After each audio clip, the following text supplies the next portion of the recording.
En 2013, dans son livre De la lumière à l'oubli, Michel Drucker s'était confié sur ces artistes et ces personnalités qu'il aurait préféré ne jamais rencontrer.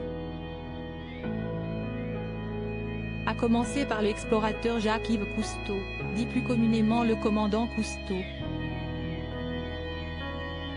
D'après lui, ce héros national, mort le 25 juin 1997 à Paris, ne réchauffait pas une belle âme. L'animateur de Vivement Dimanche donnait notamment un exemple pour appuyer ses propos.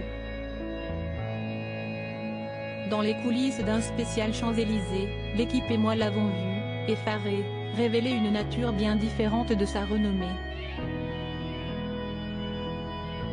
En rentrant d'Australie où il m'avait reçu à bord de la Calypso, j'avais déjà été témoin de son comportement limite avec une hôtesse de l'air. Avait-il alors révélé, avant d'ajouter, heureusement pour le commandant, la plupart de ses admirateurs ne l'auront connu qu'un image.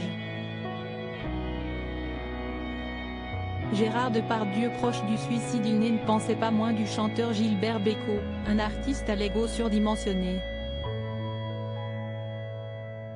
Avec Françoise Coquet, on était des jeunes producteurs le dimanche après-midi.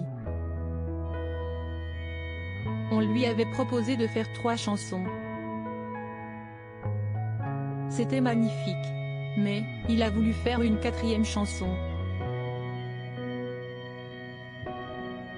On a alors dit à Bécaud, écoutez, il n'y a pas la place. Et là, il a pris le conducteur de l'émission et a dit, qui s'y est-il celui-là? C'était un jeune inconnu. Il est jeune, il a le temps. Ce jeune chanteur, c'était Yves Duteil, s'était notamment souvenu l'époux de Dany Saval, à qui il avait d'ailleurs dédicacé ce livre.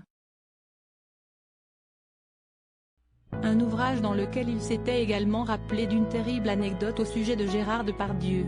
Je pense à Depardieu, le colosse, l'Orson Welles du métier qui a provoqué l'opinion. Plus on est aimé, plus on veut l'être, cette spirale est sans fin dans nos métiers.